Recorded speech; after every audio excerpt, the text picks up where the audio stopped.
and welcome back to the Animal Performance YouTube channel. You're here with Nicky and I'm reading a story. Can you see? See who I'm reading a story to? I'm reading a story to my bunnies. So we've got two rabbits and Binky, the dog, has come to join us as well.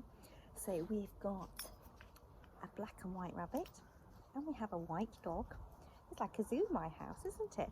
And look at this one, this is Hazel. We have a white and kind of a light browny coloured rabbit too. Hello Hazel. And they've come to listen to the story. So I wonder what today's story is. First job is we need to move Binky out of the way. There we go. Today's story is called Little Bear's Special Wish. And I think the rabbits are going to like it. Do you? Have you got any pets, I wonder? So, Little Bear's Special Wish. Oh look, there's Sugar. She's white and black.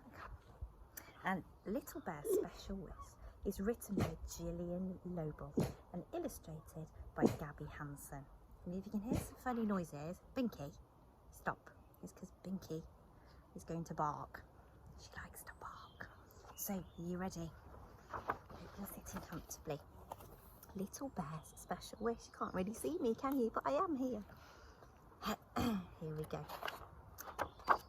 The sun was still in bed when Little Brown Bear crept out into the shadowy woods.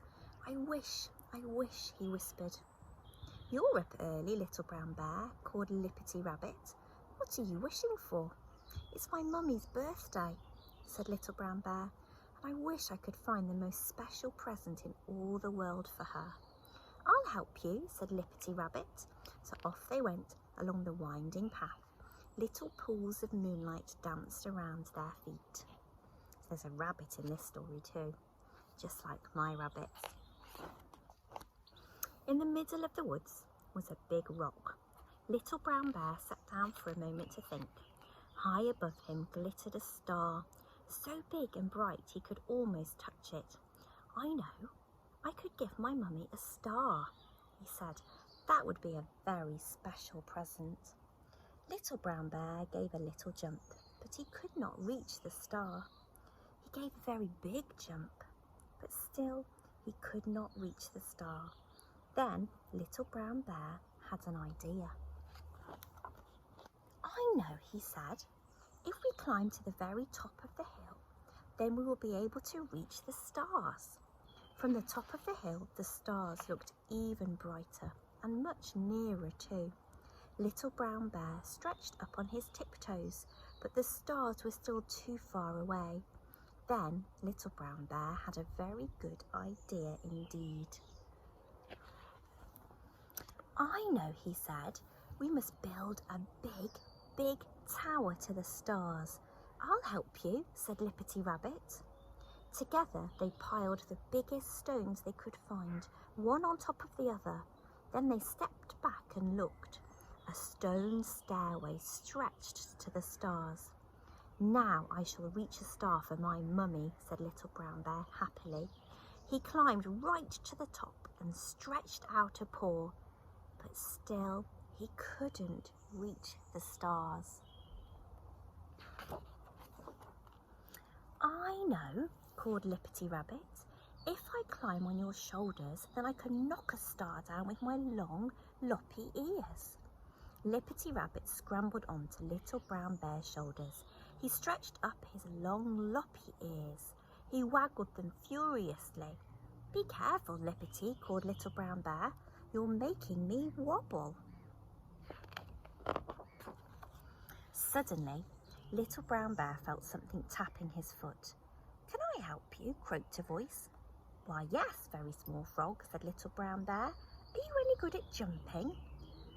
Very Small Frog puffed out his chest. Just watch me, he said.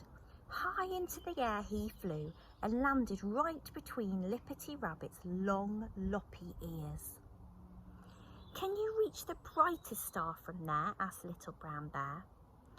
No problem, shouted Very Small Frog. He took a mighty breath. Look out, stars! Here I come, he shouted. Very Small Frog gave a great push with his strong back legs.